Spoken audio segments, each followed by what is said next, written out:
Hello, good morning, good afternoon, good evening, depending on when you're listening to this. Welcome to the first of 5 Eurovision podcasts from ESCtips.com, where with the help of our highly respected guests, we will analyse the prospects of each song taking part in this year's contest. My name's Andy Redfern. You can follow me on Twitter, at ScandieAndy. And I have to say that I'm very, very disappointed at the standard of entrance in this year's Eurovision. So I've decided to take after Terry Wogan. Don't worry, I'm not going to talk over the introductions to the songs. Neither am I going to be rabidly biased towards the United Kingdom and Ireland, but I am going to drink alcohol whilst presenting all of these podcasts because that's the only way I can take listening to these bloody songs. So, in honour of the fact that Estonia is one of the songs that we will discuss today, I have a pint of Viru Valge. What some of you don't know is that Viru Valge is 50% vodka, but that should just about get me in the mood. So, who do we have today? I've actually had a tweet about this. It said, "Dear ScandieAndy, why are you always so cruel to Gavin?" So thank you to whoever wrote that on Twitter. Somebody called at ESCtips _Gavster. So I've been really thinking for the last 2 weeks of something nice to say. So, first up, he's probably never ever robbed my house, and he's the owner of the site. Welcome, Gavin Lambert, the Gavster. That was a change. Well, thank you, I'm staggered, almost speechless for that one. You haven't robbed my house, have you? Not that I know of, no. That's good. Okay, just checking. And secondly, you might remember last year we had him on a couple of times. He bets the equivalent GDP of a small British hamlet on the outcome of Eurovision every year. Although, to be fair, I think only about half of that is on actual bets. The other half is on buying foreign phone cards. He's the international man of leisure from the wonderful sofabet.com. And by the way, if you're interested in getting into this betting on reality television lark, then I would recommend sofabet.com because there's a lot of good articles on how to get started. It's Daniel Gould from sofabet.com. Thanks so much for making the time, Daniel. A pleasure, Andy. Thanks for having me. My pleasure. Okay, shall we get on to the business of the day? Okay, this week Danmarks Radio announced the running order for the semi-finals, and today we're just going to assess the first half of semi-final 1, which is 8 songs, but there are a couple of heavyweights in there, certainly on previous form anyway. So, in running order they are Armenia, Latvia, Estonia, Sweden, Iceland, Albania, Russia and Azerbaijan. So, let's move on to the first song of the year. And if the bookies are currently right, then we might as well just listen to this and ignore the rest, because at the moment in the odds, it's the market leader and just about the shortest odds since Alexander Rybak won his record victory with Fairy Tale. And here's Aram MP3 with Not Alone. You're not alone. What if it's only one kiss that turns all sins into trees? Yeah, their song is winning to breeze. Enter all doors without keys. Okay, I think we'll go to you first, Gav. Aram MP3, is he more of a kind of burn to CD or just burn? I was actually a fan of Armenia's song when it first appeared on YouTube some weeks before it was officially released. And I think the song, whilst unconventional, and a lot of people have argued that it is untypical in its structure, and some have also argued that it fails the 1 minute test. I don't think we've ever had a song like this, so it's difficult to judge it against past results. I think in its strength, the slow, simmering build, which eventually leads to an explosive climax, should ensure Not Alone is imprinted on most viewers' memories come May. As a market leader, I think it's justified. I think the price itself is far too short, though. Anyway, the one caveat is that the EBU will be looking for a major cosmopolitan city to host the 60th anniversary of Eurovision next year. Yerevan isn't that type of city. It doesn't have enough hotels. It has one or two major chains, the big 4- and 5-star hotels, but it doesn't have the kind of hotel coverage to satisfy all of the delegations, all of the press, all of the fans.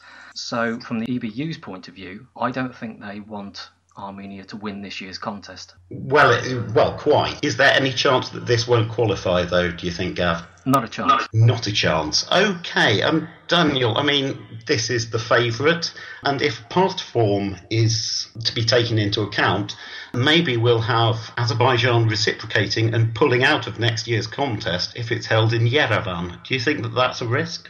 Just adding to what Gav said, I kind of agree with a lot of it. It has the potential to be the standout song of the contest. I should also add, in terms of its chances of winning or placing in the semi, it's a very friendly semi-final. I've got it getting high points from 11 out of the 18 countries who can vote for it, and I don't think I've ever known a country with such a high proportion of voting allies in a semi as Armenia has in this one. So that's something to bear in mind if you're thinking about looking at who's going to win this semi, who's going to get placed in it. No, absolutely. All I've got to add to that, because I've decided to give my opinion when I do have an opinion, so I made some notes about it. Piano start, plonky, strings, everything about it predictable until about 2 minutes. Melodically dull, and I spelled that with 4 U's, although in my notes I have written the word dull a lot, the only difference being how many U's I've spelt it with. So it's not getting my vote, but to be honest, if you are listening to this from a betting point of view, please listen to Gavin and the guests and do not listen to me. So we're now on to the second, and we've certainly got a change in tone. Latvia debuted in 2000, and sometimes they send quite odd and quirky songs. So here is Armenia with Cake to Bake. I've got a cake to bake, I've got no clue at all. I've got a cake to bake, I haven't done that before. Don't be proud, mate, please don't bother. Go come on and ask your mother how to bake that cake. Tap tap tap tap tap cuckoo, tap tap tap tap tap tap cuckoo, tap tap tap tap tap cuckoo, tap tap tap. I talked to a unicorn the other night. He took me up on a lonely star. Daniel, does Arzemniaki's cake rise for you? I'll tell you who it does rise for. I was playing children's songs to my 1-year-old goddaughter yesterday, and I suddenly realised that Cake to Bake was perfect, a perfect addition to the playlist. So I played it for her, and she absolutely loved it. I've never seen her so happy. If 1-year-olds were voting in Eurovision, it would qualify. As it is, they're not. And I just can't see this happening. It's worth bearing in mind it's going to look as amateurish as it sounds. And Latvia in 2012 with Beautiful Song scored very poorly thanks to a kind of amateurish presentation. And that was actually a half-decent song with decent vocals. I don't really give this too much of a prayer. You praying for Latvia, Gav? No, I'm not. I'm praying for an early flight home if they do qualify. I was never a fan of the favourite Dons in the national final, and I was very surprised that this song eventually won the selection. But to its credit, Cake to Bake is simple, it's honest, and it's a more accessible song, but the studio version does flatter it. Their live performance is rather shocking. Yeah, they're short of friends. It's a poor running order slot in the first half of semi-final 1, where they have to beat the likes of Armenia, Estonia, Sweden, Russia and Azerbaijan. So for me, it's a non-qualifier even before it gets to rehearsals. For me, it's the best song of the 8 that we've got to discuss. I love it. Yeah, I mean, they're in the acoustic nature. There's a bit of reminiscence of, say, by Alex last year, Paradise Oscar, Tom Dice. But the accompaniment is slightly more fiddly and slightly more folky. If anything, it reminds me, there's a Swedish band called Raymond och Maria, who are superb, had a really big hit about 10 years ago. I do actually, well, I like the fact that there's a song about a cake to bake rather than all of these songs about love. And at one point he does seem to say hash some cake rather than have some cake. So maybe there's a hidden message in there. With my serious head on, I think this could be different enough to get some votes and to get some attention. Much like in the Finnish selection, we had Celia by Hukkan Mama, which didn't get there in the end, but certainly got a lot of attention. So we move north. We just crossed the border from Riga into Tallinn. And so it's quite an energetic number, really, from Estonia, and they think it's amazing. Here it is. Ice and melted down.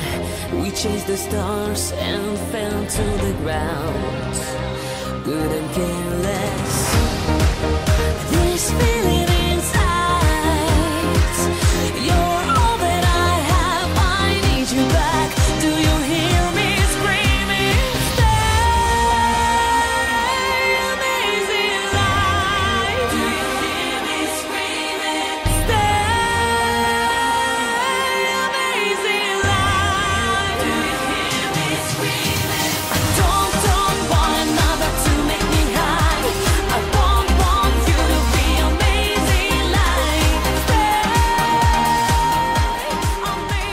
Gav, totally amazeballs for you? Absolutely. Completely went under my radar at first.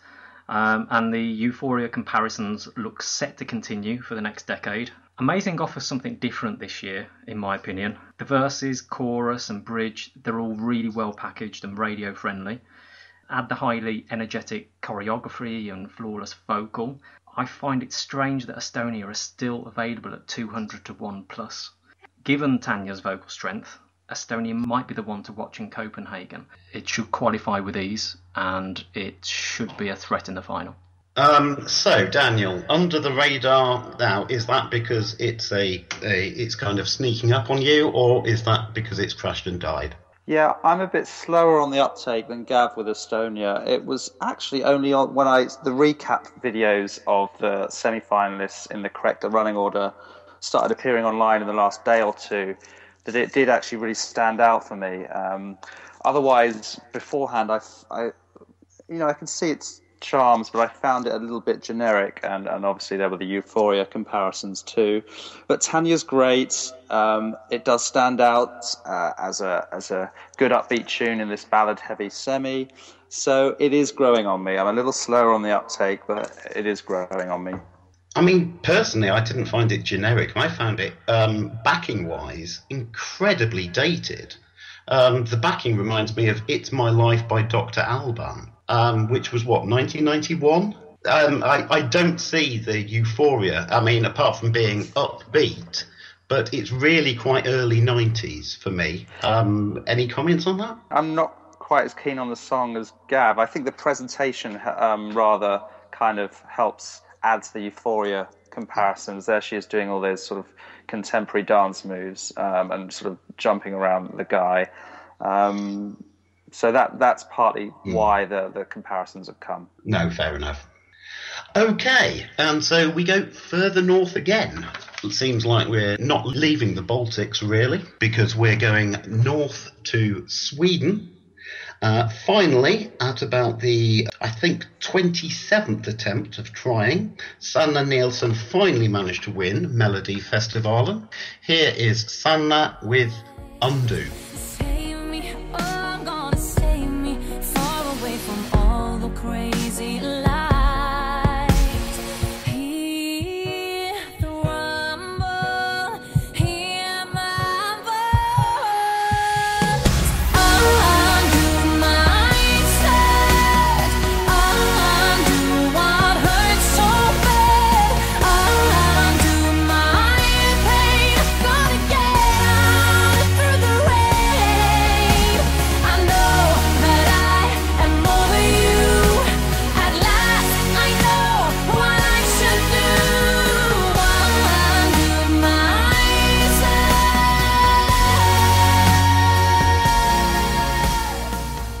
Daniel, is Sanna undone? I'm okay with this song. I find it a little more underwhelming than others, perhaps. I don't think it necessarily deserves its position as second favourites, but it will continue to be up there because I think it's going to do very well in the OGAY polls, which help bolster a country's position in bookmakers' lists. So, but whilst I'm underwhelmed and I'm trying to make a case for an Anna Bergendahl-style shock non-qualification, given that it's got an early draw and a semi heavy on female ballads, I still think there's enough to it to qualify. There's also some Scandi, Baltic, sort of Benelux countries that are going to give it points. And whilst I'm not I don't believe it deserves its elevated position in the markets, I think it's going through. I mean, personally, I've got a couple of points to say about this song. One, this particular song, it would not have won had it been anybody other than Sanna Nielsen singing it. Partly because she is very, very strong vocally, that's without a doubt, but mainly because of her popularity in Sweden and particularly amongst the people who vote in Melodifestivalen. I mean, yes, you could say that her main competitor was Ace Wilder, who was a 31-year-old pretending to be a teenager without a job when she's actually got a very posh name and she's from Stockholm. And then we had Alcazar with, well, their song should have been called Will This Do? Look, we've turned up again. So that's basically why she won. But what I would say, this is the kind of song that is liked by people who buy compilations called the greatest love songs of all time. You know, the kind of compilations that you can buy in motorway service stations. If you're buying these kind of compilations, then I would urge you to think harder about your music. And this is that kind of song. It's appalling for me. And I'll be honest, I see it qualifying with relative ease. I probably, if I had to bet, I would say left-hand side of the scoreboard on the Saturday. No more than that. I wouldn't say top three or anything near that. But still, anybody who likes it should be ashamed of yourself. Are you in that camp, Gav? I am, actually. I'm surprised you're in that camp, actually. But just going back to the... It's appalling. It's horrible. It is. It really is. Horrible. In the context of Melodifestivalen, though, Undo was one of the best songs. It was a bad year for Melodifestivalen this year. But Eurovision, it's likely to struggle given the awkward yodeled refrain. I've always found that very difficult to palate. And I'll be keen to see how Sanna and the backing singers deliver the song during rehearsals without the playback assistance they get at Melodifestivalen. And I know it wasn't as pronounced as, let's say, the help that Ace Wilder got, but there was still noticeable assistance there for Sanna during those moments. The fourth slot in the running order also concerns me. It's not ideal with the madness of Iceland at number 5. Add the slowies from Azerbaijan, Belgium, San Marino, Netherlands and Montenegro. It doesn't fill me with confidence, and I know I like to sometimes present the worst case scenario in reviews.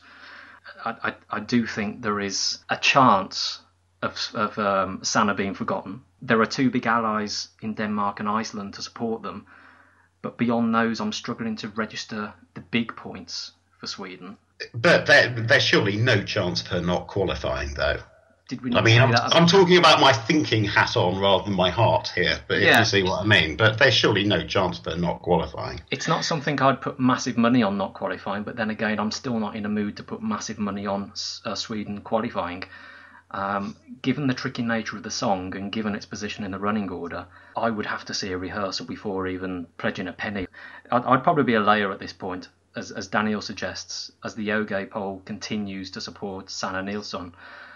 I would probably start laying Sanna and then look to back it earlier on, maybe after one slightly dodgy rehearsal. Can you stop using phrases like, I would probably start laying Sanna? It just sounds wrong somehow. But anyway, I would urge listeners, there's a Swedish language Finnish station, Radio Extrem, And they pointed out that, as Gavin has said, with the yodeling, it's basically impossible to sing along to. And sometimes, certainly with the phone vote, you want something to sing along to. And so they did a video with 9 of their DJs trying to sing along to the chorus. And one of them managed that, but that was actually Pernilla Karlsson, who represented Sweden in Finland in 2012. So I think the lack of a kind of sing-along hook might also be a kind of black mark against her. Anyway, now we go quite far away, but we're still in the Nordic countries. We go all the way up to Iceland. There's been a lot of talk lately about prejudice. We all know about Russia's anti-gay laws. Recently, there's been some allegations about Aram MP3 from Armenia that he's not entirely whiter than white when it comes to those kind of opinions. But this is seemingly a band who have no prejudice, because this is No Prejudice by Polypunk.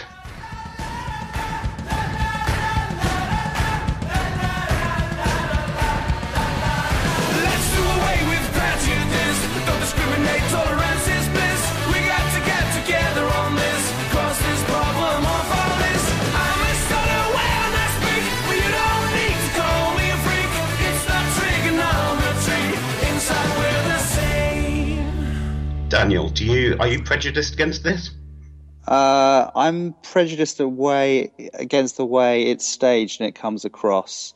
I have this as a non-qualifier, not in a never in a million years sense as I do with Latvia, but the closest precedents we have to things like this, such as Portugal 2011, suggest it's not a thing jurors nor televoters go for, and some people have suggested, the message is gonna hit home a little bit and might see it get some support. But actually, they said the same about the Israeli song "Push the Button."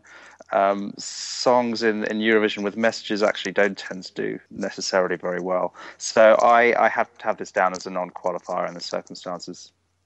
I'm not sure about push the button. I mean, it's slightly more extreme message, push the button, than just no prejudice, was it not? That's true. I just think that the idea that because it's a song sort of shouting no prejudice that it will pick up votes is not something I can see happening. Gav, your thoughts? Yeah, I'm largely in agreement with Daniel. I'm really glad that they changed the lyrics to English. And it should ensure that the message of the song isn't lost on the likes of Russia and their critics. But what concerns me is the live performance. Whilst it's fun and engaging, it's somewhat loose and lacking the precision that, as Daniel said, the juries will be marking against. For that reason, I've got Iceland as borderline, despite having a fair amount of support. But if they can tighten up the live performance and people buy into the message, and let's say if the stage show, if Denmark have LCD screens and there is a large message on there, I can probably see Western Europe nations and maybe even some of the anti-Russian nations buying into that, but I'm not expecting any big points. It's going to be a 9th or 10th place if indeed they do qualify. I mean, at least they've got Sweden and Denmark, to boost their points, because surely they will give them points, whether it's the top end or middle end points. We shall see. For me, I think it depends on the stage show, how entertaining they can be, really. Yes, there's the message there, and I think no prejudice. It's enough of an inoffensive message that can possibly certainly win the Western countries over. For me, just musically, it's just not quite remarkable enough. If you compare it to, say, the Moldovan Granny Bangs the Drums, can't remember who was that? Bundika Bate. What was Moldova? Zdub, yeah. Zdub. That's it. Zdub Dub. If you compare it to Zdub Dub, there's nothing there musically in the Icelandic entry that I find remarkable enough. It's light pop punk, kind of like Bare Naked Ladies. and they haven't had a hit, certainly in this country, for over 10 years, and the last thing they're known for is doing the Big Bang Theory tune. I'd probably look to Eastern European funk as an example as well, and they didn't qualify. Yeah, it's possible. I think they could put on an entertaining show, and that could push them over the qualification line, no matter what the quality of the vocals. But with the phone vote, I think it could do. But as I've said, listeners, don't listen to me, listen to those two. Okay, within Eurovision, and certainly in what is considered to be Europe, you can't get much of a further journey than from Iceland to Albania. So here is Percy with, well, the translation, because I will just insult Albanians if I try to pronounce the Albanian. The translation is One Night Anger. Here she is. Keep calm and think twice. Say no, let go, night will fade and the day will glow. I know you know that the morning is brighter, so please say, you'll be there when the words are done. Don't give in your pride, but let go and don't cry.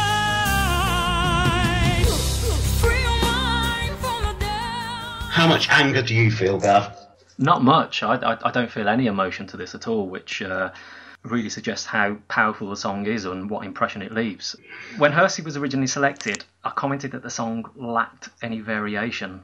It needed far more power in the latter half. And then they went back to the drawing board. They changed it to English, they rejigged some of the instrumentation, but they still failed to add a strong enough bridge and subsequent climax. And that's a shame, because the basic ingredients are there for a decent Eurovision entry, but it's in its finished form, I can't see Albania qualifying. I think it might get a bit of jury love just for the instrumentation and maybe the presentation, but I don't see it appealing to other nations in the same way that the likes of Azerbaijan, Belgium, and even Montenegro will. I mean, for me, they're just trying to put too many things on it, really. I mean, with the intro, there's an interesting guitar stroke ethno start, then it completely changes to a dull piano, and there's even a bog standard 80s rock solo, and none of these really fuse together. Daniel, what do you think? Yeah, I agree. The song wanders around, and I can't see neutral televoters going for it, and there are not enough friendly voters for Albania in this semi. I've got at least 5 in front of it in this half of the draw. So for it to qualify for me, 6 would have to qualify from the first half of the draw as well. So given all those... which rarely happens, to be fair. Exactly, it doesn't happen. So I've got it down as a non-qualifier right now. Okay, so now we go from Albania to Russia. I'm not going to go make a joke about crossing borders because that might be a bit sensitive, but it's one of the kind of, if you like, big beasts of Eurovision in the last 10 or so years, always up there in the voting. So this is Russia. They have the Tolmachevi sisters with Shine. Maybe there's a place, maybe there's a time, maybe there's a day you'll be mine.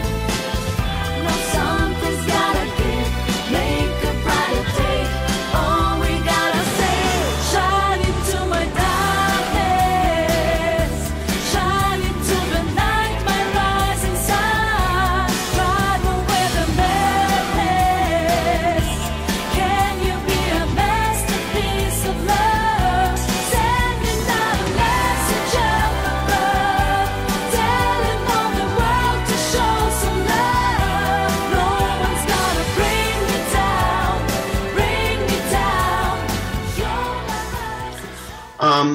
Daniel, is it for you shine or shite?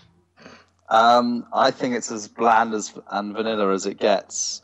And given the political situation too, I think this is a borderline qualifier.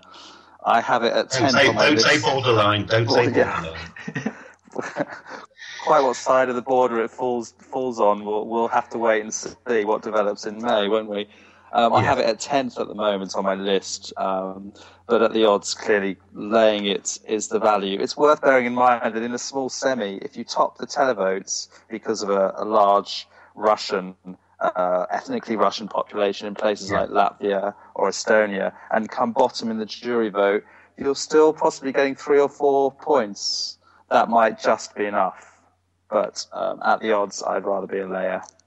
Fair enough, Gav. Are you laying this? Again, I agree with Daniel there. It's highly likely that Estonia, Latvia and Ukraine will award next to no points. That's potentially 30-odd points cancelled out, which with a strong song wouldn't be an issue. But Shine is rather unexciting, so those lost points are even more of a concern. Moldova and Azerbaijan should also award fewer points than normal. Moldova is very divided. It does have a large Russian-speaking population that actually have requested to join Russia.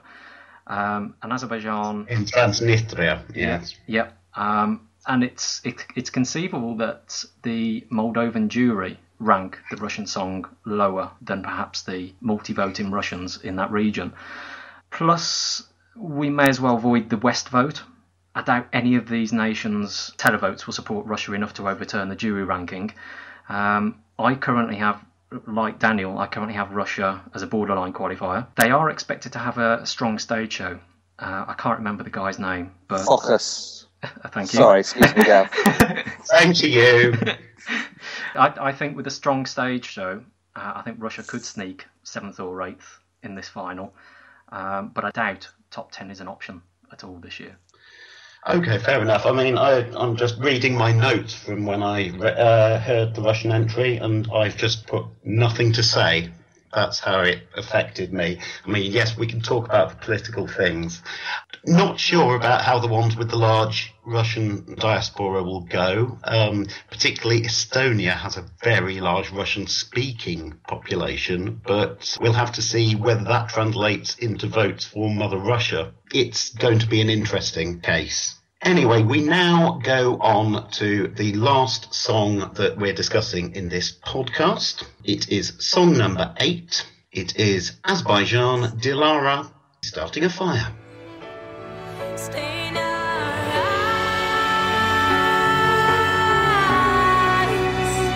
but this life is life. Start the fire,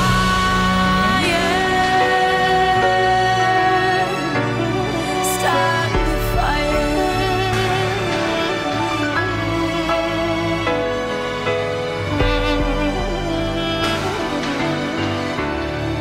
but this light is light. Start the fire. Gav, did it start your fires going? It's a bit of a non-event, the Azerbaijani song. It wouldn't take many buckets of water to put it out. I've got it marked down as a kind of When the Music Dies light. It's a nicely crafted ballad, but it does nothing to encourage voters like Sabina Babayeva's effort did. I expect Dilara to score well on the jury tally, but I think this year's televote will offer a true reflection of Azerbaijan's support at Eurovision. The thing with Azerbaijan is they always come up trumps with a good stage show that flatters their song. This year, I'm not sure where that stage show is going to come from because there's very little movement and differentiation in the song. Okay, they've got the balaban, which I suppose they could replicate on stage, but I can't see anything else that is going to separate this song and make people go, wow, yeah, I really want to vote for that. That really appeals to me. Certainly not to the extent that we've seen over the last few years. So it could be a tricky year for Azerbaijan, and maybe even the conspiracy theorists out there, maybe even the EBU have told them to put the brakes on this year. Could be. So, Daniel, it could well be that Azerbaijan only come 4th this year overall. What do you think? Yeah, I mean, I've learned the hard way never to underestimate Azerbaijan from a couple of years back, from When the Music Dies, in fact, which I saw performed incredibly badly in the jury rehearsal, and yet its jury score still managed to stand up somehow. So yeah, a lot depends on whether those tactics are being used again. It's a classy ballad. She's a great singer. I agree with what Gav said. It doesn't have a particularly immediate televote appeal, but as I said, I've learned never to underestimate Azerbaijan. So I'd be reluctant to lay in any way in any markets. No, completely understand that. I'll just read out the notes I've got here. Another plonky plonk piano intro, quite like slightly low-key verses, and then I've written just, no, please God kill me now. So I think that's my opinion on Azerbaijan. So bearing in mind how wrong I am at generally predicting these things, it's a definite qualifier for me. Okay, so you've now listened to our opinions and excerpts of the first 8 songs in the first semi-final of Eurovision 2014, which will take place in Copenhagen on, I believe, the 6th of May 2014. I'd like to thank so much Daniel Gould for taking the time to give his expertise and expert opinion, and just being a general all-round decent bloke. Thank you, Daniel. Thank you very much, Andy. Thanks for hosting. Okay, and because it's written in my contract, I've got to thank that bloke, what's his name? Oh, Gavin, from ESCtips.com. Yeah, thanks a lot, Gav. Thank you, Andy, and thanks, Daniel. And if you haven't already liked us on Facebook or followed us on Twitter, just please support us. We're on a number of social media platforms and we're very needy. We want you to like us and just help support us. From me, Andy Redfern, and from Daniel Gould and Gavin Lambert, thank you very much, and we hope you'll join us again for the next ESCtips.com podcast, possibly coming in the next week or so. Thank you very much. Goodbye.